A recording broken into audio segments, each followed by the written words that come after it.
আপনারা বর্তমানে যেমনটা জানেন যে এবার ডাব্লিউডাব্লিউতে রক এবং রোমান রেন্সের ম্যাচটি দেখা যাবে। আর রক এবং রোমান রেন্সের ম্যাচটি যদি দেখা যায় তাহলে এদের স্টোরিলাইন কীভাবে চালু হবে।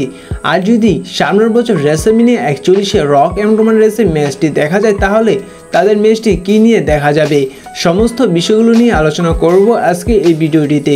ভিডিও শুরু করার আগে সর্বপ্রথম আপনাদের একটি বিষয় জানিয়ে দিয়েছি, যে সমস্ত নিউজগুলো এই ভিডিওটিতে বলবো সমস্ত কিছু নিজের ধারণা, কোনো রেসলিং সোর্সের পক্ষ থেকে এই সমস্ত নিয়ে কোনো রিপোর্ট বা কোনো আপডেট পাওয়া যায়নি, তাই এই নিউজটি সত্য হতে পারে মিথ্যা হতে পারে। চলুন ভিডিওর মূল টপিকে যাওয়া যাক। রেসলম্যানিয়ার পর যে মানডে নাইট রটি হয়েছিল সেই মানডে নাইট রটি হয়তো আপনাদের মনে আছে, সে জায়গায় দেখা গিয়েছিল রক এবং কোডি রোডসের ফেস টু ফেস এবং তাদের মাঝে কী প্রমোকার দেখা গিয়েছিল সেটাও হয়তো আপনাদের মনে আছে, তবুও আমি বলে দিচ্ছি। সে জায়গায় রক তিনি কোডি রোডসকে বলেছে যে তিনি বর্তমানে ডাব্লিউডাব্লিউ থেকে টাইম আপ নিচ্ছে। এখন রক তিনি কেন টাইম আপ নিচ্ছিল এবং কেন বা টাইম আপ নিয়েছিল সেটা বর্তমানে আপনারা ভালো করে জানেন।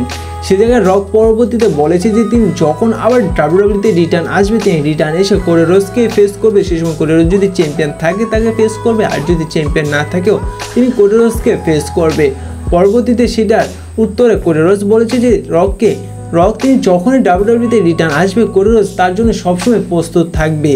আর এবার জানা যাচ্ছে যে রক তিনি যখন কোডি রোডসকে এই কথাটি বলেছে এবং কোডি রোডস যখন রকের সেই চ্যালেঞ্জটি অ্যাকসেপ্ট করে নিচ্ছে, এবার জানা যাচ্ছে যে এবার রক তার ভূমিকা সেরে তিনি সামারস্ল্যাম পেপার-ভিউর আগে ডাব্লিউডাব্লিউতে রিটার্ন আসবে।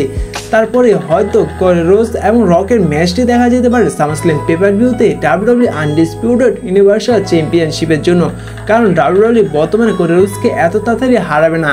এবং জানা যাচ্ছে যে সামারস্ল্যাম পেপার-ভিউতে যখন রক এবং কোডি রোডসের ম্যাচটি হবে সে জায়গায় হয়তো ইনকেস রক তিনি কোডি রোডসকে হারিয়ে তিনি নিউ আনডিসপিউটেড ইউনিভার্সাল চ্যাম্পিয়ন হয়ে যেতে পারে এবং সেই সামারস্ল্যাম পেপার-ভিউতে দেখা যেতে পারে নিউ চ্যাম্পিয়ন রককে। এমনকি বর্তমানে এও জানা যাচ্ছে যে এবার সামারস্ল্যাম পেপার-ভিউর আগে আমাদের tribal chief head of the table Roman Reigns তিনি ডাব্লিউডাব্লিউতে রিটার্ন আসবেন।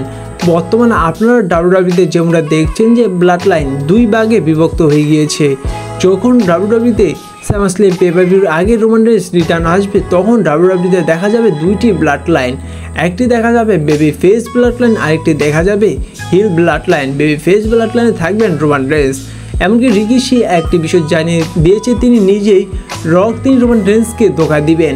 যখন রোমান রেন্স তিনি ডাব্লিউডাব্লিউতে রিটার্ন আসবে তারপরে হয়তো হিল ব্লাড লাইনের সাথে রক তিনি যুক্ত হতে পারেন এবং রোমান রেন্সকে সে সময় ধোঁকা দিয়ে দিতে পারেন। তারপর দেখা যেতে পারে রক এবং রোমান রেন্সের এই ব্লাড লাইনের মধ্যে একটি স্টোরিলাইন এবং এই স্টোরিলাইন দেখা যেতে পারে লম্বা সময়। আর এও জানা যাচ্ছে যে যখন এই স্টোরিলাইনটি শুরু হবে এই স্টোরিলাইনটি দেখা যাবে সামনের বছর রেসলম্যানিয়া 41 তৈরি এবং সামনের বছর যে রয়্যাল রাম্বলটি হবে সেই রয়্যাল রাম্বল উইনার হওয়ার সম্ভাবনা দেখা যাবে রোমান রেন্সের এবং রোমান রেন্স সে বছর রয়্যাল রাম্বল উইনার হয়ে তিনি রেসলম্যানিয়া 41-এর জন্য রককে চ্যালেঞ্জ করবেন ডাব্লিউডাব্লিউ আনডিসপিউটেড ইউনিভার্সাল চ্যাম্পিয়নশিপের জন্য। কারণ আপনাদের যেমনটা জানালাম যে সামারস্ল্যাম পেপার-ভিউতে হয়তো রক তিনি কোডি রোডসকে হারিয়ে চ্যাম্পিয়ন হয়ে যেতে পারে, যার কারণে ডাব্লিউডাব্লিউ এই রককে চ্যাম্পিয়ন বানায় তাকে রেসলম্যানিয়া 41-এ ফেস করতে পারেন রোমান রেন্সকে এবং সামনের বছর রয়্যাল রাম্বল উইনার হয়ে রোমান রেন্স তিনি সরাসরি রককে চ্যালেঞ্জ করে দিতে পারেন ডাব্লিউডাব্লিউ আনডিসপিউটেড ইউনিভার্সাল চ্যাম্পিয়নশিপের জন্য। সে জায়গায় দেখা যেতে পারে ব্লাড লাইনের লাস্ট স্টোরিলাইন এবং সে জায়গায় রোমান রেন্স তিনি রককে হারিয়ে তিনি আবার ডাব্লিউডাব্লিউ আনডিসপিউটেড ইউনিভার্সাল চ্যাম্পিয়ন হয়ে যেতে পারেন।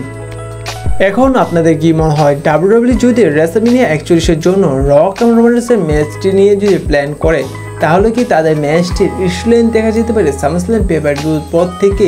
এমনকি তাদের ম্যাচটির মধ্যে কি কোনো টাইটেল থাকবে তা অবশ্যই জানিয়ে দিবে। দেখুন এই সমস্ত কিছু সত্য হতে পারে মিথ্যা হতে পারে, তা আপনাদের আরও আগেই জানিয়ে দিয়েছি, সমস্ত কিছু নিজস্ব ধারণা।